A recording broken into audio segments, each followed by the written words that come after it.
Good afternoon and good morning to some of you. Welcome to today's webinar entitled Laying the Groundwork for Service Integration and the Whole Family Approach.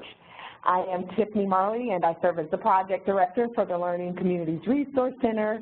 And on behalf of the Community Action Partnership, we would like to welcome you to today's presentation. Very quickly, let's take a quick look at our agenda for our webinar.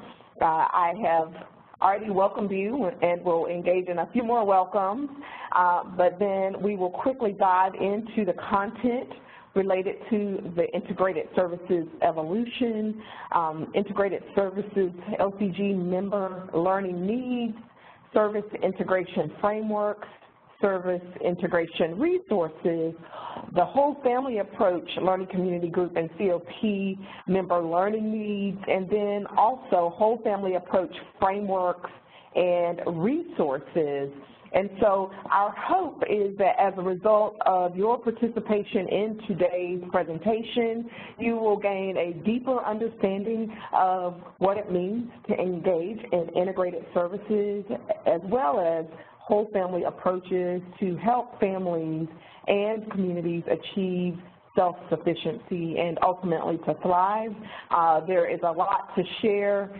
Really, we feel like this conversation it's been timely for some time, but especially timely now, given the growing complexities of the families that we serve amidst the diverse policies and complexities of pulling together resources that support those diverse needs as well. And so with that said, I want to very quickly welcome and recognize the members of the LCRC team. Once again, I'm Tiffany Marley, the Project Director, but all of what you experience through the Learning Communities Resource Center is done as a result of the effort of several people whom you see on the screen, from my wonderful colleague Hyacinth McKinley, who just introduced herself, who is our Program Associate, Liza Porras, who is our Program Associate for Training and Technical Assistance. You will hear later in today's presentation from Courtney Kohler, who is our Senior Associate, as well as my colleague Jeannie Chapin, who is a consultant to the partnership for the Community Action Economic Mobility Initiative, and Charity Frankowski, who is our VISTA leader for our Rural Impact Project, and finally, our Director of Training and Technical Assistance, Jarl Crocker. And so the thing that I want to highlight for us today is that as we talk about this whole notion of service integration, or this whole notion of the whole family approach, or multi-generational or two-generational approaches, really our aim is to help improve or strengthen those outcomes for individuals and families so that they can thrive. And really we feel that the promise of community action very much grounds that for us. And so at this time, let me share that with you. It is community action changes people's lives, embodies the spirit of hope, improves communities, and makes America a better place to live. We care about the entire community, and we are dedicated to helping people help themselves and each other. And so ultimately we bear this in mind. We also bear just the general focus of the Learning Communities Resource Center itself, because at the end of the day, our goal is to build your capacity as community action colleagues so that you can fight poverty more effectively. And so with that said, it is my pleasure to hand the conversation off to my colleague, Jeannie Chapin. Jeannie? To all our colleagues and peers out in the community action field today. So we're going to, as Tiffany said, we're going to dive into integrated services this afternoon and whole family approaches.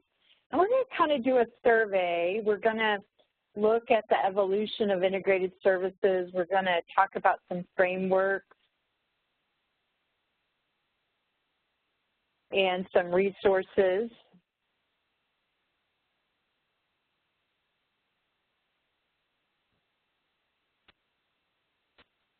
And I'm going to start with some of the history or the evolution of integrated services. So this was really interesting when we went back and started looking at some of the history.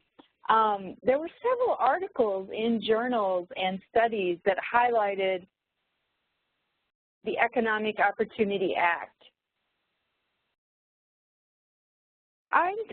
Can everybody hear me? Can somebody put in the chat box and confirm that you can hear me? Okay, thanks, Tiffany.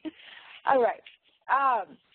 The Economic Opportunity Act was cited in several journals as sort of the first point where folks in the human service field started looking at coordinated service delivery. And some of you who are really wonky, who've gone back and looked at the Economic Opportunity Act, will know that there's a lot of language in there about coordinating and strengthening efforts across programs, and that community action programs were included in the Economic Opportunity Act in 1964 to mobilize resources to combat poverty. So that original act in 1964 that was the founding piece of legislation for community action was one of the first federal government programs to talk about integration. And then in 1981, when the Community Services Block Grant came into being, there was language maintained in that Community Services Block Grant about coordinating the use of a broad range of federal, state, and local resources. And that language exists still today in the current CSBG Act. And so we have a long history in community action of integration and coordination. And I really got excited when I saw that a lot of journal articles and pieces of evaluation sort of reference that. So I think that's good for us to think about. Sort of the next phase that came about in service integration was really driven by the 1996 Personal Responsibility and Work Opportunity Reconciliation Act. That act was signed by President Clinton, and as many of you know, it eliminated aid to families with dependent children. It established the Temporary Assistance for Needy Families program.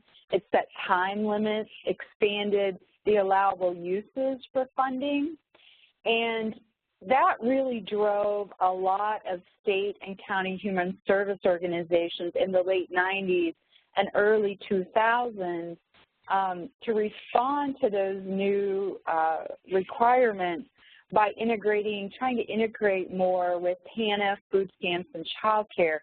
So there were a lot of lessons learned in the late 90s and early 2000s about how to integrate basic needs kinds of programs, and there's a lot of co-location, no wrong door, integrated assessment in these years. And so if you go back and you look at some of that, you can get some lessons learned there. And then after that, looks like I'm having a little trouble advancing the slide. Okay. In the 2000s, the foundation world started really focusing in on how to help families through better coordination, strengthening families by looking at health, economic security, more coordination of supportive services. You start to see this work in the Annie Casey Foundation's work on making connections. There were some great lessons learned about integrating services in local communities across community-based organizations. And so they started that work, and that has really informed a lot of the service integration to date. And then Casey also moved in with a lot of partners, LISC and Kellogg and others, and started working the Center for Working Families and the Working Family Success Network. Some of our community action agencies, Garrett County Community Action in Maryland, was involved with Annie E. Casey and some of this Center for Working Families work, and it really focused in on coordinating a bundle of services for families. This particular bundle had a lot to do with financial education, training, employment, those kinds of services and bundling those. And so a lot of the two-generation work that Annie E. Casey is doing now really evolved out of this work with the Center for Working Families. Okay, so integrated services evolution. We've really, the current interest in service integration builds on a long history of learning and practice. And where are we at today with integration? There's been a lot of talk about integrating human services and health, and a lot of that really emerged out of the Affordable Care Act in 2010. We know people face complex issues, families have a lot of complex challenges, and so I think that is really driving the desire for integration.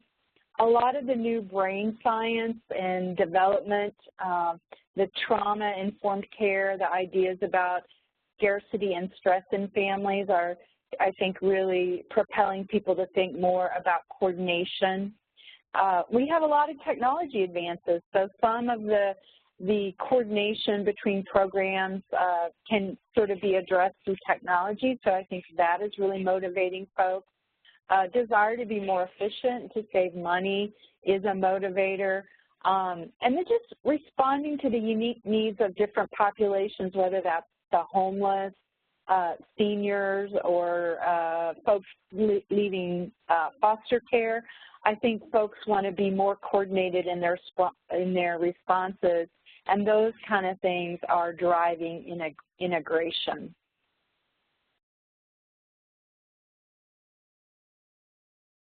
So one of the things that we've done is looked at the needs of some of the community action agencies that we're working with in our learning communities, and Tiffany's going to talk a minute about what's emerged as the needs of some of the agencies we're working with.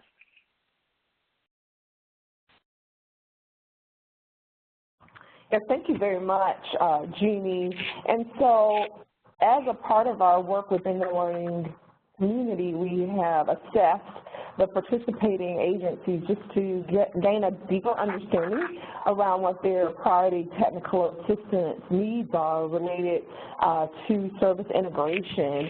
And so the agencies told us that they have a need to understand more about universal intake, also the wrong door or front door, or I'm sorry, the no wrong door or front door approach. Additionally, interest in learning more about integrating information systems, and I would say that particular need in particular is quite complex, and it really resonates across the field, and so it is very timely. There again, the agencies have specified that, and so we'll spend quite a bit of time and energy sort of trying to understand that. But in essence, they have also specified interest in learning more about performance measures, both operational and customer level with baselines, staffing for service integration, funding for integrated services, and integration beyond the community action agency. And then finally, coordinated case planning, and the assumption around that is that has both internal and external implications. And so with that in mind, we would like to get your input for those of you who are on the webinar today. Some of you are member agencies of the integrated services or the whole family approach learning community group or community of practice, but there may be some others of you who are out there, and we would just love to hear from you about any additional training or technical assistance topics that you are interested in learning more about, if you would share that with us on the chat window, we would greatly appreciate that. And we'll give you a moment to do that, and as you do that, we will go ahead and pass the baton back over to Jeannie, and Jeannie will let you continue that, and we will filter some of the feedback that we get through the chat window in just a moment. Great, thank you, Tiffany. So we're going to look at a couple of frameworks for service integration, and we think that these frameworks and some of the resources that we're going to show you during this scan today answer some of the questions that Tiffany just surfaced that agencies have raised. And the first framework comes from the Institute for Research on Poverty at the University of Wisconsin-Madison. And the article is called The Challenge of Institutional Milieu to Cross-Systems Integration. And when you read over this article, one of the biggest takeaways is that you really need to start with the end in mind. Don't start with the means. So many of the things that Tiffany just highlighted, like no wrong door, integrated intake, coordinated case management, those are all the means, right? Those are tactics that we can implement as part of service integration. But the question is, why would you implement some of those tactics? For those of you that are Roma implementers or Roma trainers, you know, this is sort of like the so what. What difference are we trying to make? What is the outcome or the end that we're trying to achieve? And a lot of the research on service integration really encourages people to start with their vision first. Figure out where you're going. And, you know, here's a quote from this article. The point cannot be overstated. Integrating services should never be an end in itself, but rather a means to achieve better outcomes for transforming customers' experiences. So I think we're pursuing service integration in many cases because we want better outcomes, but sometimes we kind of get lost in the forest and forget that we really need to focus on that outcome. So this first framework is a really good article to remind us about that. And in the article, they show several different steps to an emerging model of integration, and we've kind of presented these as elements of a key. What's the key to integration here? And it's to start with the population of interest. And for some of you that are pursuing whole family and 2-gen, that may be families, young families. Others who are doing service integration have articulated those who are homeless as a target, or individuals leaving foster care. But who's your population, and then what do you want to accomplish with that population? Continuously focusing on the customer's experience. Those of you that are going to be joining us for a lot of the integration and the whole family work are going to hear us talking about, you know, listening to the customer's voice a lot, because that is something that it appears successful programs do, not just in the beginning, but all along the way. Being inclusive and participatory in the analysis and planning process, again, involving customers in that is really important. Thinking through how all aspects of the relevant systems affect the customer's experience, and then measuring progress and continually adapting, which we're all great at, right? Because we're long-term implementers of Roma in all of our community action agencies, so we know how to measure and continually adapt. So those are the keys to this particular framework. And in this article where it talks about an organization, and we're really looking at the underlying norms, values, and behavioral patterns of the organization, they surface a few important questions that those of you who are working on integration might want to think about. And they have more to do with the agency. So what kind of people are recruited for key positions in the agency? That makes a big difference when you're trying to move people, shift people to a different approach. What kind of staff are you recruiting? How are they trained? How are they prepared? How much decision-making authority do they have, and how much discretion can they exercise at the frontline level or the manager's level? That has an impact on successful integration. What staff behaviors are recognized and rewarded, and how clearly our organizational mission and values are articulated. And you're going to see this last one come up in most of the resources and literature that we highlight. It's mission, values, and leadership, and how well an organization does that has a lot to do with its integration success and its success with whole family approaches. So this is also from the same article, and we've got these links, and they're going to be available for you on the partnership website. We'll talk more about that before we go this afternoon. But here's a conceptual framework that really emphasizes in the center improved outcomes for your target population. So maybe that's for young families, improved outcomes for young families. And then there are different practices that we can put in place, these tactics that I mentioned earlier about coordinated intake or integrated IT, and administration really has an impact on those as well as policy. So we can see how some of these tactics could cut across these different circles and these different aspects of an organization. This is part one of this framework. Let's look at part two together, which is really kind of interesting.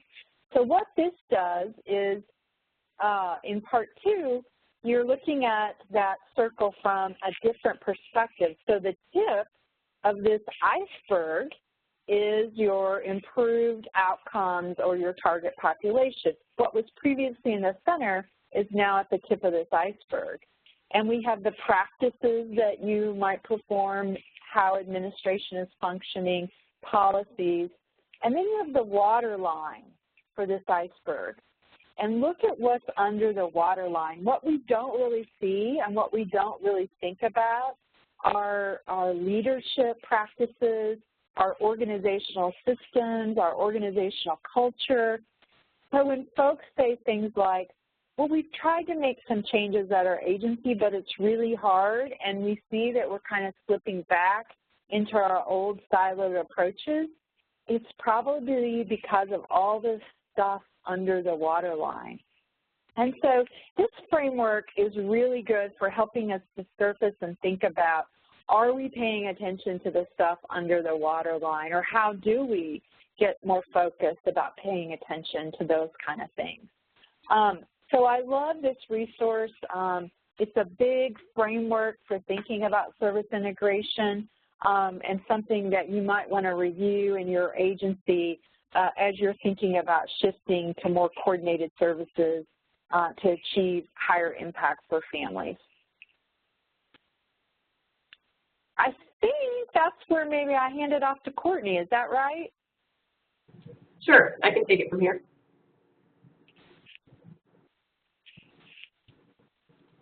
All right, so thank you, Jeannie, for starting us off and giving us that evolution of the service integration and an example of some of the frameworks that are out there. I'm going to talk to you about just a couple more frameworks as well as some resources around service integration. So another framework here, and this one, or the source here is from the Institute for Research on Poverty, so the University of Wisconsin-Madison. And it talks about building a comprehensive human service system. And so they kind of break out these different strategies that can be taken into two different categories. There's the administrative strategies as well as the operational strategies.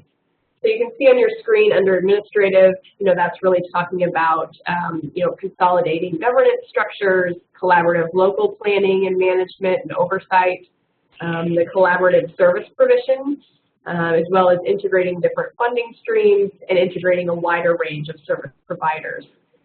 And then looking at more of the operational piece, that's really looking at the consolidation of the location of services, so looking into co-location which I know that some agencies have started to do those type of strategies to kind of create those neighborhood centers where you can go into to access a variety of services all at one time.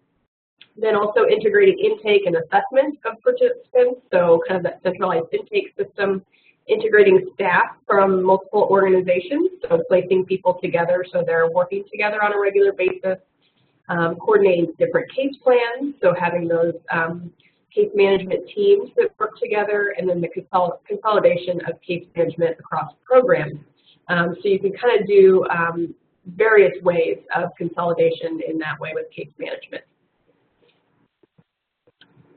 Then as far as the factors that affect successful integration, also from the same resource, they talked about how effective leadership can be a main factor that affects successful integration. So either way, if there's not effective leadership in place, sometimes it's not as successful, but if it is in place, it's kind of one of those keys to success. So we actually found that through some of our research that we did with our learning community groups in the previous cohorts. Also, community involvement, strong political support obviously helps. Simple government structures and skillful management. Clear mission regularly reinforced, so kind of having that clear direction and mission that's set in advance and everyone is on board, which actually was another key that we found in some of our research with the bundling services participants. Willingness to experiment, so being able to take some risk and just try new things. And being okay to even fail sometimes if it doesn't work out, and then just try again in a different way. And then also plenty of teams, meetings, patience, and time. So I think that point right there gets a lot to the communication piece, which is another thing that we found as one of those keys to success as well. This is another framework here. This is one that I particularly like, and it's about a participant-driven delivery of integrated social services. And so this one is pretty recent, actually just came out in February as a working paper. And so they talked about how participant-driven strategies around integration process that really helps to ensure that participants receive services that they need in different program areas, and then tying that service integration to the participant's unique needs. So this is kind of in contrast to it being an agency-driven model. And so this is very much like some of those different family development models out there, the family-centered coaching model, where it's really all about the family and the participant and what they need. Rather than how are we going to do, thinking first about how are we going to do it here at our agency to make it work for our agency. And this really helps to kind of break down those barriers across services and helping customers really determine which set of services that might be important to them, because it's going to be unique across all different types of people and families. And so there's two different pieces to this participant-driven model. First is offering participants an array of services in particular program areas, and then the other piece is really customizing those services to meet each person's needs. So this is kind of a little bit hard to see on your screen, but we are actually sharing all of these resources with you in a resource document as well. And of course, once you receive the slide deck after the presentation, you can click on all the links too. But this is a picture of kind of their conceptual model of the participant-driven integrated services framework, where in the organizational context, they kind of start with the culture and structure of the organization, the partnerships, and the internal capacity, and then how that really builds into those different services that are offered through maybe employment, financial coaching, and income support. And then they really look into that customization piece. So how do we customize it? How do those people work towards their progress on goals? And really to reach that outcome of self-sufficiency on the other end. So some of the definitions that they put in, and this is actually from one of our resources that we are providing here, but it's good to know what are those really definitions that we're working within. And so this is with the administration of social work, and some of the definitions here: service integration, talking about a formal arrangement in which services providers from 2 or more programs or agencies are serving common clientele. and kind of finding those ways of sharing resources, coordinating activities in order to realize those goals. And then that piece of collaboration, so that broad concept that encompasses relationships, both formal and informal, between programs within an agency. And so within this same resource, they talked about some different findings that they had, looking at how a priority and more successful change projects was building an executive level core action system that was committed to change in thought and willing to spend personal energy and professional capital to achieve them. Again, this piece about leaders articulating a vision being very important. So having that effective leadership, also attention paid to marketing. So being able to share and communicate that vision and what the goals of the process and program is. And then also, the acceptance of change and enthusiasm for implementation. This kind of depends on frontline staff, middle management, and stakeholder involvement. But being able to kind of roll with the change that's in there and have that enthusiasm around what they're doing for the service integration. A few more findings that they had looking at the consideration by leadership or of the impact changes and what they have on middle management and lower level staff.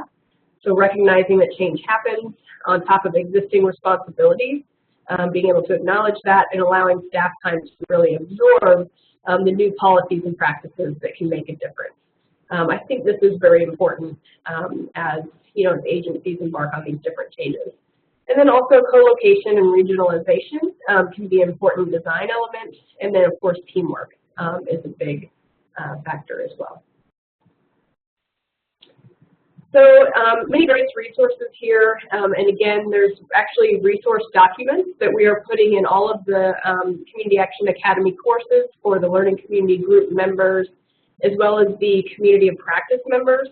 But for those of you who might be listening in today that aren't a part of those learning community groups or the Community of Practice, we're going to be sharing those resource documents out to you all as well so that you can access all of these resources too. So these are just a few more, and I'll hit just the highlights of what is included here. But this one on the service integration agenda really looks at some different conceptual frameworks around service delivery continuum, looking at communication, cooperation, coordination, collaboration, convergence, and consolidation. So looking at different types of system change and the impacts of that. The second one here is kind of working off context of frontline staff, so it might be a good resource for that. The one about cross-systems innovation, this article is really focusing on starting with an end rather than a means. So kind of a helpful logic model type discussion to get folks thinking. And then the human services system integration, this one is kind of a good foundational paper, helps folks consider that there are different challenges with integrating different types of programs, benefit programs versus case management programs, for example, and then frameworks for considered intensity as well. And then the Rockefeller Institute of Government has one on building better human service systems. And so this one, kind of has similarities of what we've talked about, but they have a nice graphic with strategies and critical success factors for integrating human services. So for you visual learners out there, that might be a good one. Then a few more here on this slide. The very first one listed is kind of a how-to, so going into planning and delivering the integrated services, focuses on workforces and career development, income and work support, as well as financial program integration. Then the second one here is kind of looking at the kind of history of the effort and field building lessons. Then the one from LISC here, the third one listed, kind of has some evaluation results on participant success with the Annie Casey Foundation Center for Working Families model. And then the last one here listed kind of looks at coordinated care to people with multiple overlapping health and social needs. So those are kind of the ones you'll want to hit depending on what you kind of found interesting of the high points that I just mentioned. But we'll make sure those are available to everyone. and those resource guides are already available in Community Action Academy for Learning Community Group members and community practice members. Lastly, just want to highlight one of our Learning Community Resource Center pieces that we did just this past year.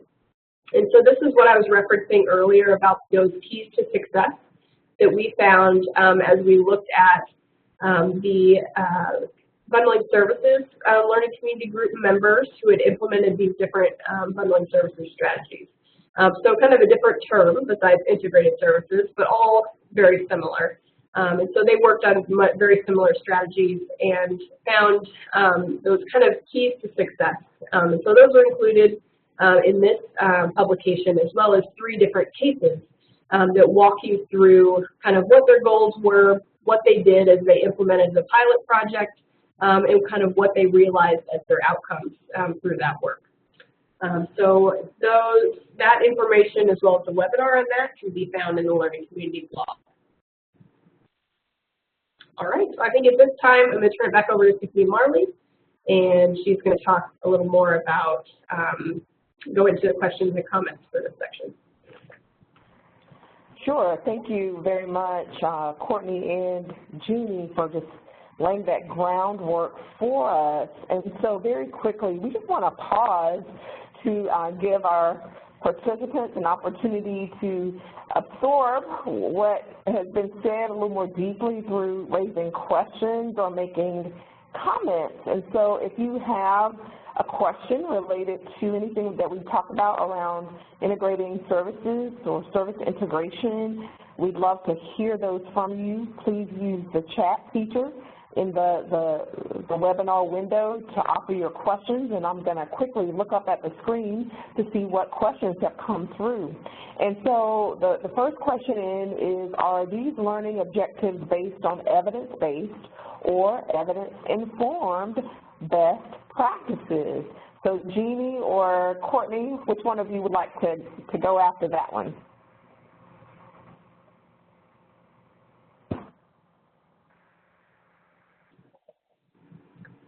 Can you hear me, Tiffany? Oh, there we go. Yes, I can hear you. Yes, I can hear you both now. Okay. So this is Jeannie, and I would say that many of these are. One of the reasons that we selected these particular articles is that they are evidence-based and at least evidence-informed in almost all the cases. Some of the guides, maybe not so much, but as you can see, several of these articles were put out by the Institute for the Research on Poverty, and they were articles that appeared in different journals, whether it be there at the university or other places. So I think if folks, you know, nobody's going to dive into all of these articles, but if they take a look at the ones that really attract their interest, they'll find that they're pretty rich, and they do reference a lot of research.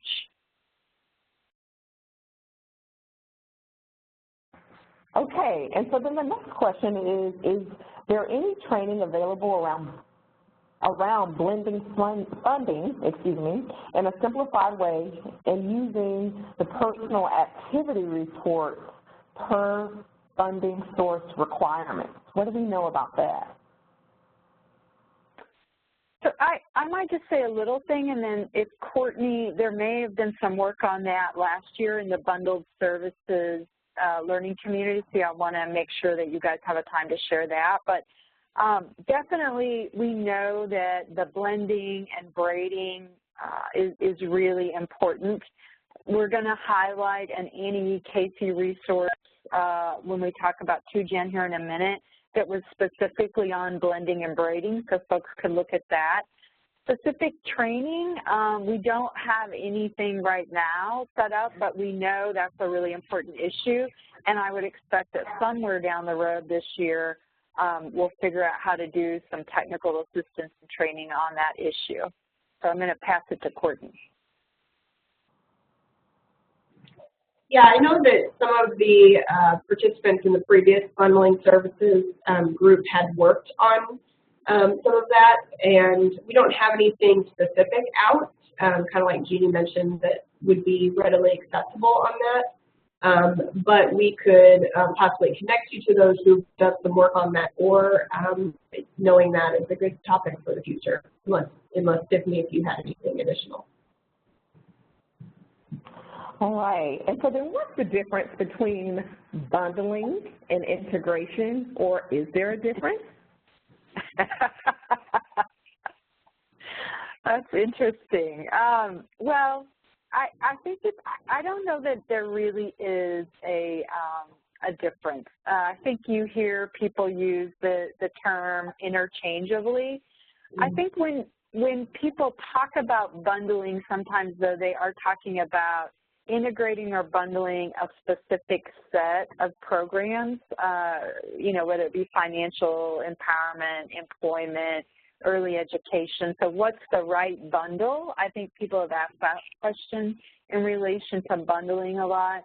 I think integration has been a more general term, probably a term that's been used longer than bundling perhaps. If you look at all these resources that we're highlighting today in service integration, very few of those use the term bundling. It's more commonly referred to as service integration, but I don't think one is right or wrong, or and the other wrong. I think that they can both be used, and I wouldn't get too uptight about using one or the other in any particular way. Yeah, thanks so much. I was just going to say the only difference I see, and this might just be my personal opinion, is that I think integration tends to be a little more on the macro level in the agency, and a little bit, you know, kind of broader almost, and bundling might be a little bit more, you know, just kind of looking at those different programs and services and how they connect. The integration kind of makes a little bit more of an agency-wide process change sometimes, but again, I think they're very much interchangeable. It's kind of up to preference somewhat. Yes, and so the final question for us is, when implementing the integrated services model, should you start with blending a few programs within the CAP or trying to integrate all programs? What or which comes first? These are great questions, Tiffany, and I so much enjoy answering questions, so people should ask questions. I think we all learn better that way, right? It really makes us think. So I go back to one of our first slides here about, start with the end in mind. What are you trying to achieve? Which population are you trying to serve better? Is it sort of everyone who comes into the community action agency, or are you really wanting to have better outcomes with young families or with folks exiting foster care or folks who are reentering from prison? So I think start with that question. What are we trying to achieve and who are we trying to achieve it with? And then I think the question about are we integrating everything or something will kind of just fall out, because you'll have much more clarity of vision. You'll have a shared vision across the agency, and you'll know where you need to go. So that would be my advice based on my experience in this.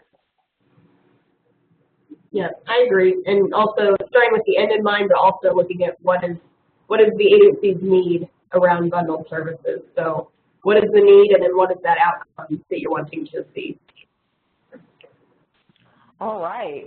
So thank you so much. It looks like there are some additional questions and comments around those technical assistance needs that came through our chat window, and we will respond to those individually, and also if there's an opportunity for us to share some of those responses more broadly with you all in our update on this webinar. We'll do that as well to just keep the conversation going.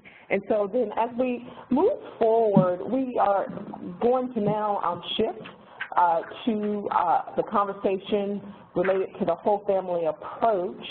And in particular, we're going to begin that with just quickly summarizing some of the needs that came out of our whole family approach learning community groups and community of practice.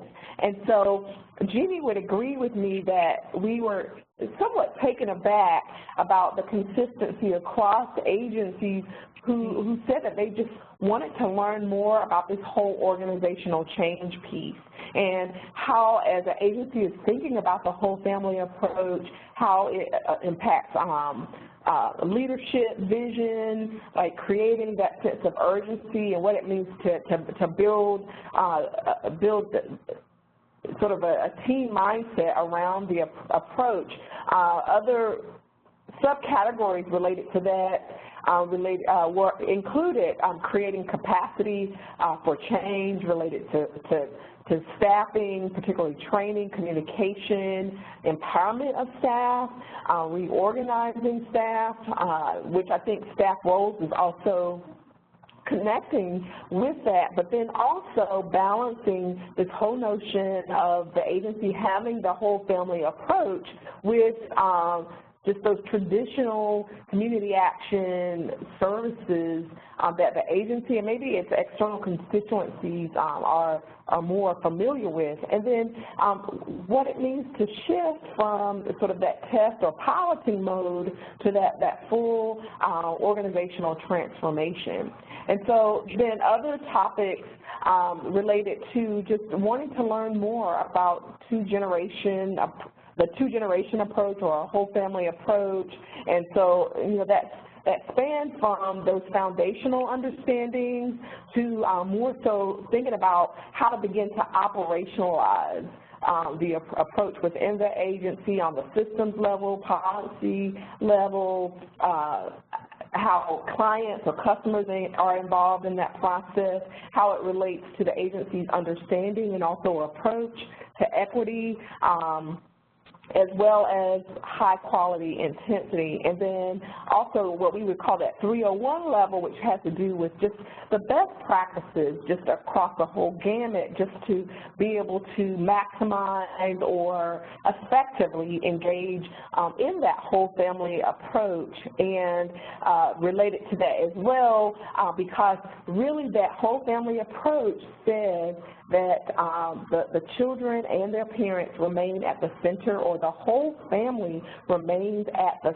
center of the agency's inspiration and considerations as it engages in its business, and also as it thinks about how it does business. What does it mean to do that and really serve parents where they are? And then related to that also relates to the whole notion of recruitment and retention techniques around involving parents and then sustaining their engagement for the long haul for the sake of their own individual transformation. And I'll scan these pretty quickly just for the sake of time, but as we look at the next slide, agencies also mentioned their interest in learning more about continuous quality improvement, performance management, and evaluation. What I can say is it's just a resounding need related to what those whole family approach or those integrated services outcomes are, and how to track those and tell that meaningful story of success related to that. Also what it means to develop and then begin to live out an effective theory of change related to the work. As we look at funding, which was another priority need, that question of what it means to effectively blend and braid funding sources, especially as agencies are having to navigate diverse expectations or policies from different funders. And then also a priority was that whole notion of just what the practice models are. So there are certain agencies who have spent a lot of time, for example, understanding and engaging in implementation with what we would call a family-centered coaching approach, or that trauma-informed approach, or what does it mean to co-design with families so that they again remain at the center of that whole program planning and implementation and even reporting process. And so then additional priorities in terms of needs relate to engagement of partners and community change. And so for those who will journey with us and this whole conversation about integrated services and whole family approach, we'll talk a lot about what those internal systems and what the internal communications need to be and what it means to, be really integrated internally. But another part of that has to do with this whole notion of engaging external partners and moving beyond this whole notion of just having partners to say that we have partners to that collective impact approach. And so there's interest in learning about what that means, which is really more of an integrative and more comprehensive community engagement strategy that is really centered on a common agenda of various external stakeholders, and then that whole notion of telling that story of success, so messaging and branding to the public. And then there were additional areas related to behavioral economics.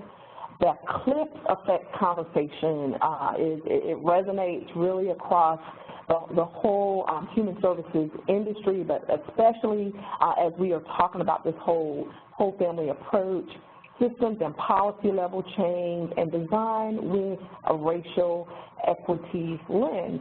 And so very quickly again, we would like you to utilize the chat window to just talk to us about what you regard as those high priority technical assistance needs, especially for those of you who are not members of the learning community, to let us know that. And we look forward to seeing what those needs are and responding to those over the long term. And so with that said, I'm going to hand off to Jeannie, who is going to pick up the next segment of our conversation. And Jeannie, I just want to also flag for you that the segment on the whole family approach resources, if you will also just plan to pick that segment up as well. Can do. Thank you. Thank you. All right.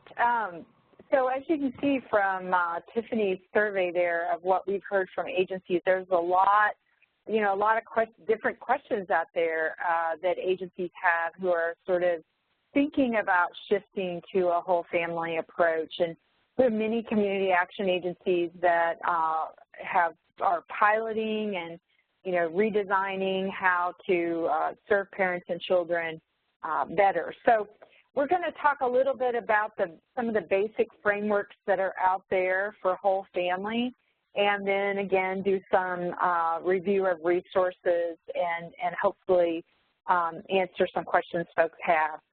So a whole family approach meets the needs of children and parents together. And the key is that it's at the same time that we're providing high-quality, intensive services to the parent and to the child at the same time. And we're going to see several examples of that in the materials here today. So the first framework to think about is Ascend. The Aspen Institute has a group called Ascend who focuses on two-generation approaches to serving parents and children. And just as we had the question about the difference between blended or bundled services and service integration, we probably have somebody thinking about what's the difference between whole family and two-gen. And for our purposes inside sort of the Learning Community Resource Center, there's really no difference. We are using the term whole family because we think that's more holistic and maybe a little bit more along the lines of community action thinking. But you're going to see that what we're talking about links up with, most of the research, most of the frameworks that are labeled two generations. So Ascend's framework is sort of a two-generation approach. And here in the first aspect, they have the two-generation continuum, and you have child-focused services and you have parent-focused services. And inside most of our community action agencies, we have both. And then you can move down the continuum, child-focused with some parent elements like some parenting training or some financial literacy. You can move down the parent continuum where parents who are working perhaps get child care or child care food assistance. But what we're talking about with the whole family or the 2-gen is providing services to the parent and child at the same time in an intensive way and a quality way. And folks often talk a lot about, well, Head Start is 2-gen.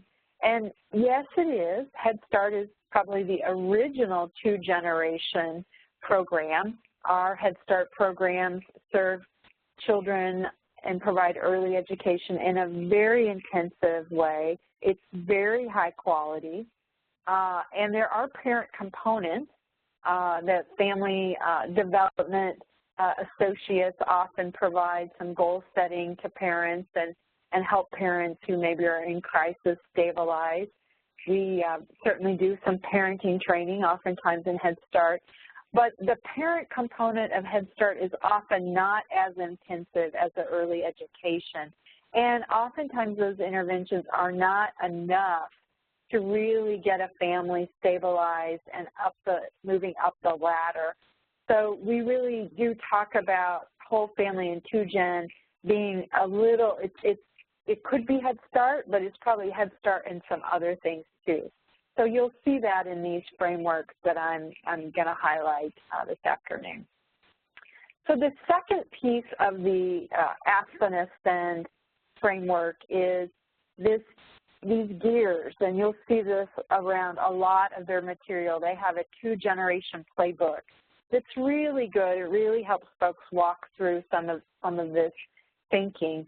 And you can see that in this model, this framework, whole family includes more than just early childhood and, post-secondary education. So we've got early childhood education for the young folks in the family, post-secondary and employment pathways for adults, building economic assets, so that may be, here we see the term bundling, bundling different kinds of financial empowerment, financial capability programs, looking at addressing the housing situation for the family, health and well-being components such as addressing toxic stress, providing trauma-informed care, making sure everybody in the home, everybody in the family has access to health care, and then looking at the social capital, the connections between the family and their community, the family and neighbors, the family and their friends, that all of those components really need to be part of a whole family 2-gen effort. And so the Aspen Ascend model really lays that out, and we think is, state of the field. That's the gold standard framework when you're thinking about 2-generation. Ascend also has some principles that are a part of their framework, and there are 5 principles. Measure and account for outcomes for both the child and the parent. So that's a really big gauge about whether you're doing 2-gen is, are you measuring outcomes for the parent, the child, and the family, actually, and in a lot of cases. Engaging and listening to the voices of families. We've seen in our work in community action with agencies that are working on this and with others that the more programs listen to the needs of families and design with families and not for families, the stronger their programs are and the more that they can achieve as far as outcomes.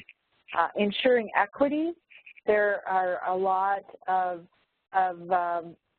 issues around equity in our communities, and this sort of ties into number 2. When we listen to families and we do that in a very diverse and creative way, we are helping to assure equity.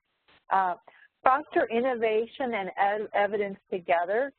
So I really think about this as we need to be innovative in how we serve and respond to our families, but we also need to be sort of driven by what we know works, and also sort of being very strategic about mapping out our logic models and our theories of change so that we can hopefully eventually evaluate whether that's internally or externally that our innovations are working.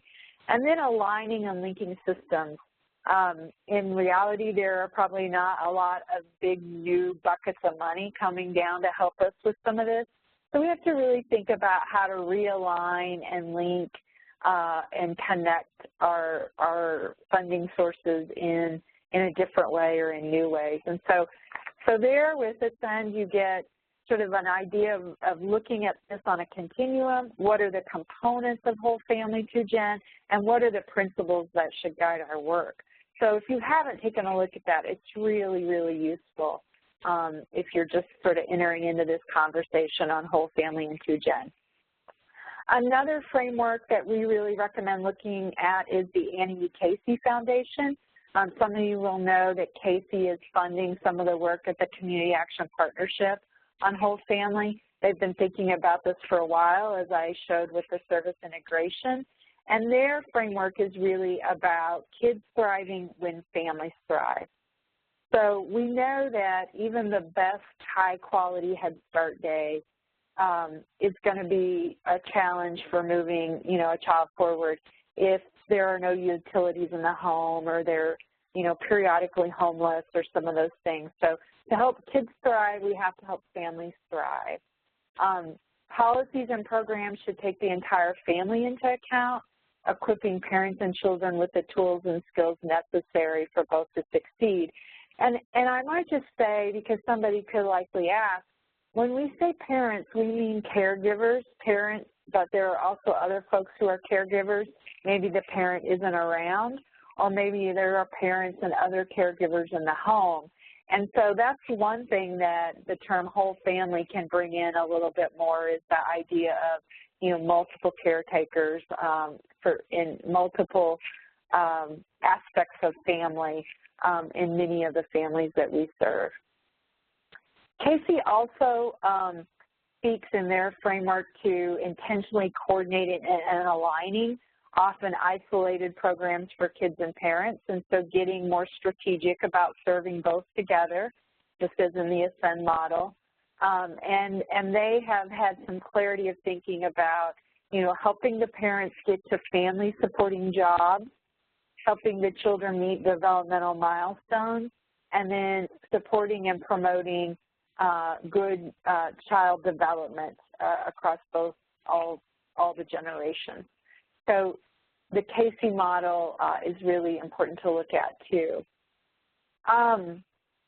The other item we wanted to highlight here in frameworks, and this slide looks really dense, and there is a lot here.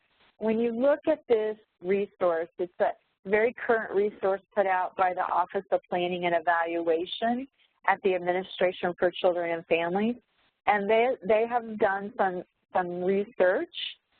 They looked at actual 2-generation programs operating across the country. They did a literature review of the literature in this space, and they have developed some conceptual frameworks for what 2Gen or whole family looks like. And, sort of the big takeaway here is that services need to be integrated, intentionally aligned, high quality, intensive, and build on the parents and children's mutual motivation. So again, as Courtney said in one of her slides, this is kind of hard to read on a webinar, but what we just want to flag for you is that this is a really rich framework here, and go and look at the OPR report, because what it does is it really helps you to conceptualize what typical, this may not look exactly like an approach that you would design or are designing, but it does give you a good outline of what the service models might include, what short-term outcomes, long-term outcomes for children, for parents, and for the family might look like. So here again is another nugget of gold, we think, for those of you that are out there that are trying to get your heads around, just exactly what does whole family look like. We just wanted to flag that many things are going on with whole family approach, and there are a lot of different resources out there The National Governors Association has a pilot project in some of your states. You can find out more about that on their website.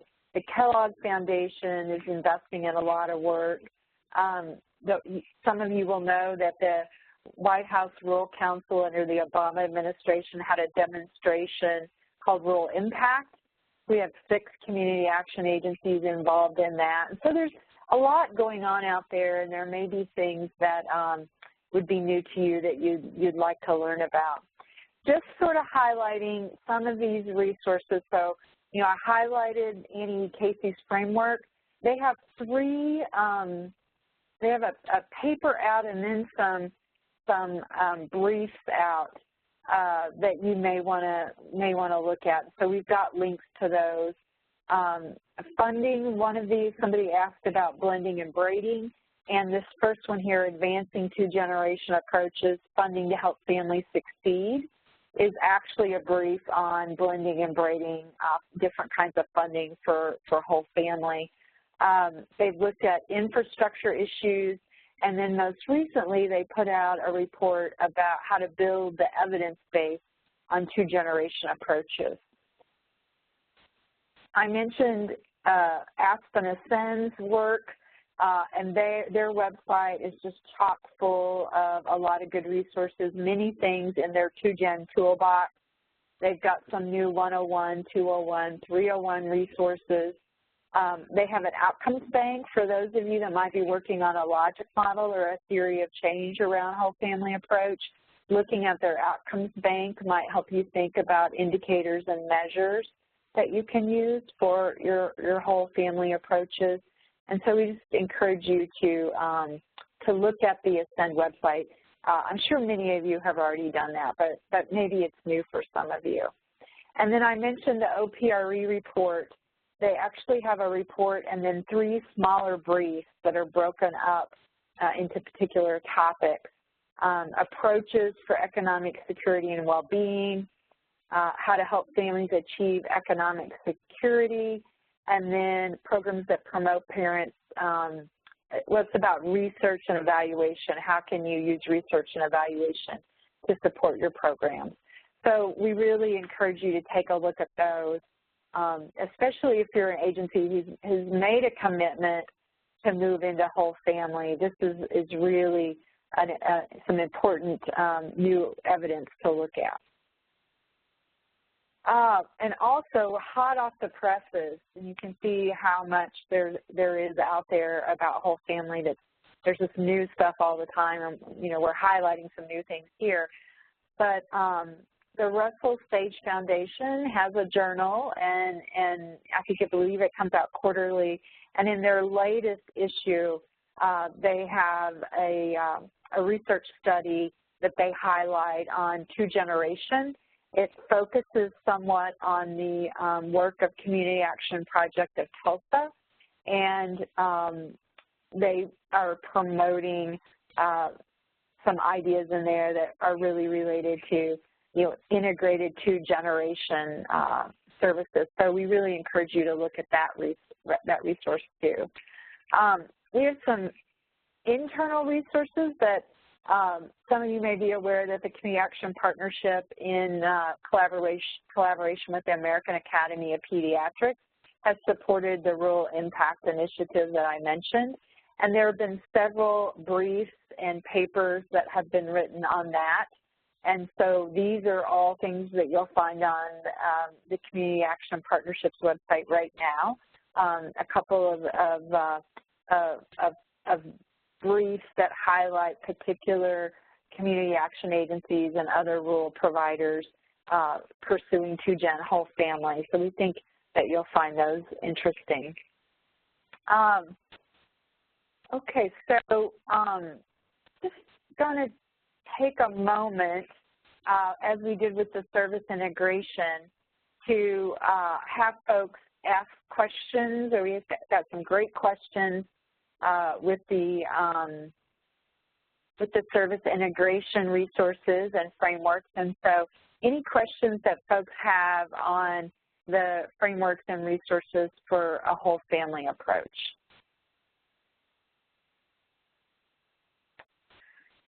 So here is the question, is there any alignment between Catholic Charities, Community of Practice funded by NEEKC, and the Community Action? So there is a little bit of alignment. We have some folks, some consultants that we're talking to on our project who are also working on the Catholic Charities project. And I think we're going to be looking for more alignment, how we might be able to make sure that folks locally know about each other's work and can hook up. So I think we'll be looking at that. I'm really glad that you asked about it because I've sort of been wondering if the community action agencies are hearing anything about that. Many community action programs are using self-sufficiency matrices. Would you see that as a tool to implement the Aspen wheel framework? Absolutely. I think that the self-sufficiency matrices do many things. They help assess and look at progress across a range of domains. And we know that this is complex work. You know, it's not just about employment or early child care. And so sometimes when we, take that approach from the self-sufficiency matrix, I think it makes sense. And there's lots of good examples of those out there that if you have a specific need for examples, we can get that to you. Has any CAP successfully created a universal intake? Courtney, are you on the line? Did you guys work on that last year in the bundled services? Yeah, so I think we do have a few agencies. I know there's agencies out there that have done that. So I responded to Betty privately, just let her know to email me. So I think we can get connected with some different agencies that are either in process doing that or have successfully done that. Yes, good. I know there are a lot of folks working on it, and we can help connect you up with folks that are working on it. What else do you see here? Do you see, Courtney, anything you'd like to take on? Well, I did just see a question come through that says, what measures are used to show the family has a good outcome? I understand how to measure child success and parent success, but what are family measures? So I would refer folks, first of all, to look at the outcome bank at Aspen Ascend. I think that you'll see that that's a good resource. And then I'm trying to think if any of the resources we highlighted today particularly address that. And so we can also look at whoever asked that question and think about ways to get additional resources to them. Well, and actually, Jeannie, on the webinar we're doing on May 2nd, the Equal Measure is going to be doing, it'll focus on measuring whole family outcomes. So that'll be coming actually as another Webinar Wednesday knowledge building session. It'll be open to the entire network, but specifically tailored to the whole family, LCG and community of practice, talking about measuring whole family outcomes. So that's May 2nd at 2 p.m. Eastern Time. All right. Well, that was a perfect place to put that commercial, Courtney. Thank you for that. That was very good. And we also, I think on April 11th, we'll be having a Webinar Wednesday. We'll be marketing that in the next couple of days, where Aspen Ascend will be presenting on whole family approaches. And so that may also be another place where folks could come and ask that question. Okay, so I know we're running, we need to keep moving here. So I'm gonna pass the baton back to other folks to kind of pick it up and keep us going here.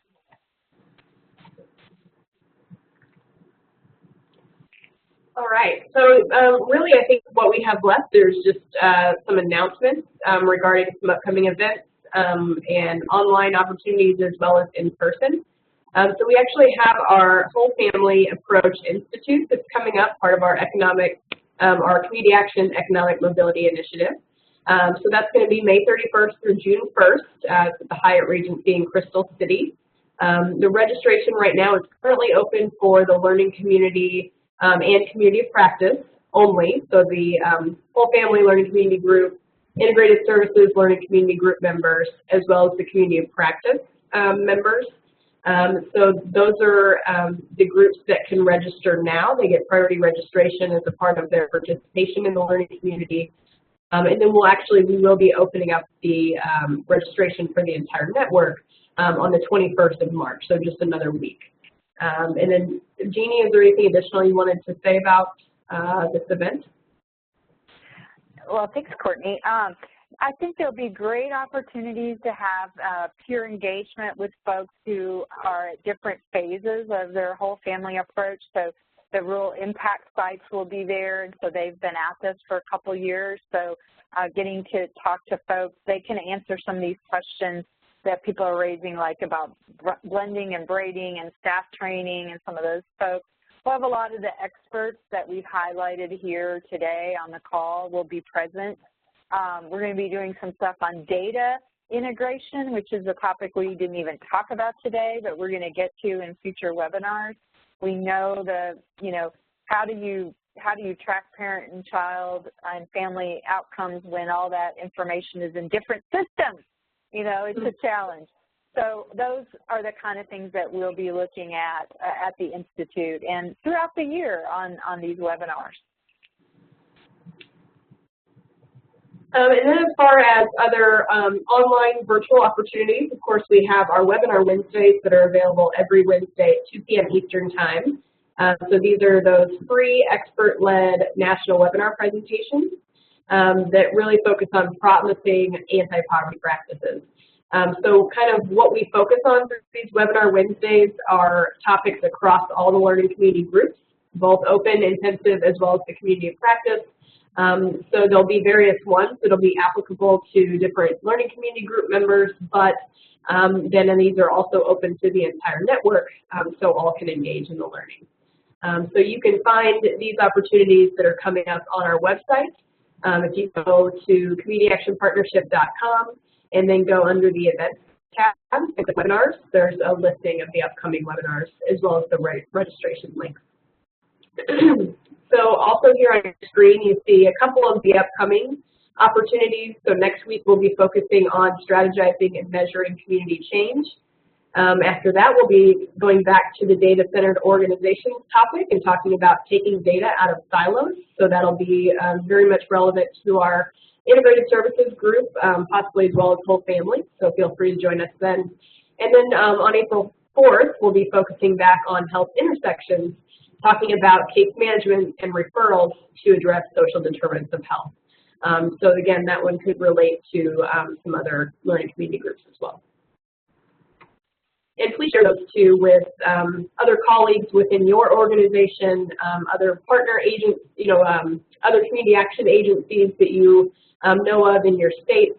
We want to get the word out that those opportunities are out there. Kind of lastly, we just want to get your feedback. So this is looking at feedback related to our March sharing and learning. So please, if you participate in this webinar or in the sharing and learning meetings, please offer your feedback through the survey link. And again, we'll be sharing this PowerPoint presentation after the webinar. And then, of course, contact info. Anything you didn't get answered during this presentation or anything that comes up after, always feel free to contact us here at the Learning Communities Resource Center. We have several staff listed here with their email addresses, and we are open anytime to answer questions. So thank you all, and we appreciate your time today. Jeannie, was there anything else you wanted to say as we close?